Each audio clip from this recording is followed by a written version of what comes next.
big weight off my shoulders. You know, it's pretty nervous, but once the gun went off, you know, I just had to run within myself, and you know, I just needed to want it. And I was getting tripped a little bit with about 250 to go, and I got pretty competitive, and I was like, all right, like, playtime is over. And Coach Johnson said I'd make one move and one move only, and so I made it, and I went hard, and you know, went 100%, and it worked out for me today.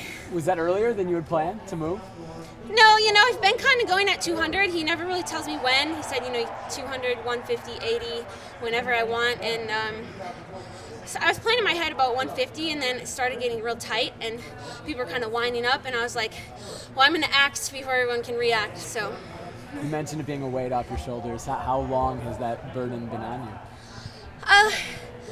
After last year, you know, I knew I was nationally competitive for that top spot all last year, and then, you know, this year coming in a little different spot without Natoya being around. So since indoors, it's been weighing on me more and more, and then of course after Wednesday, you know, there just everything, I had to kind of like stay off my phone, the computer, because, you know, I didn't need any added stress, because it was a long time coming for me, and you know, I had it in me, so there was no reason why I couldn't go out and get the W today.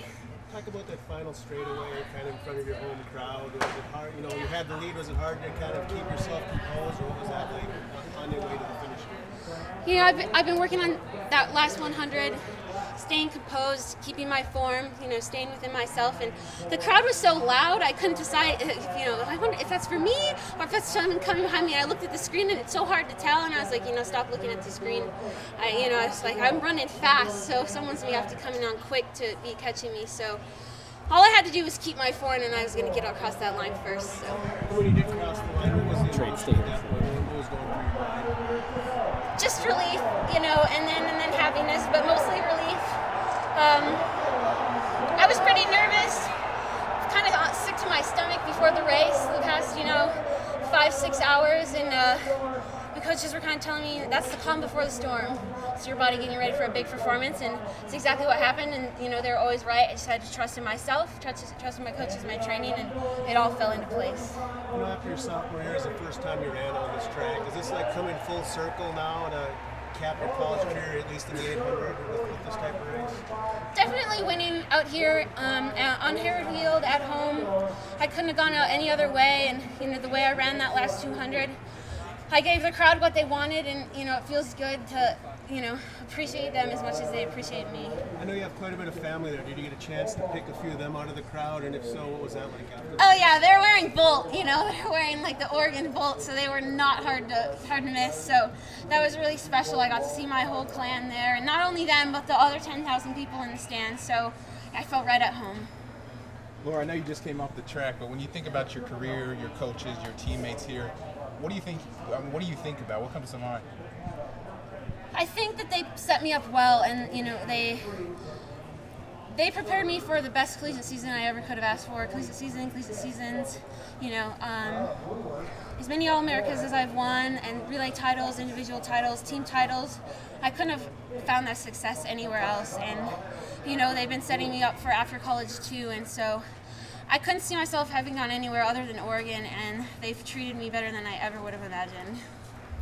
Are you running in the 4x4 tomorrow as well? I am. I have one more race, and you know, this thing isn't over yet, so.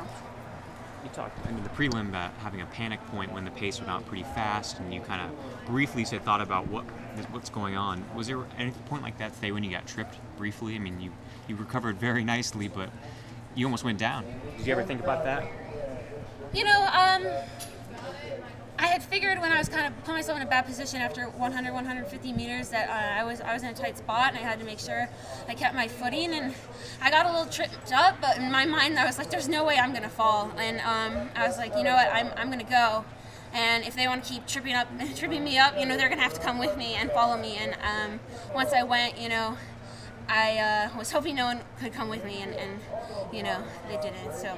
On the camera in here, they had from the front, you looked like you were laboring on that final 100 meters. Is that 'cause of the headwind you were running into? You know, I was just kind of gritting my teeth, gritting in. I was making sure that no one was going to pass me. You know, I wasn't laboring. I was just like working hard to run fast and finish strong. And I wasn't about to get caught, so I was just making sure that there was no chance that was going to happen.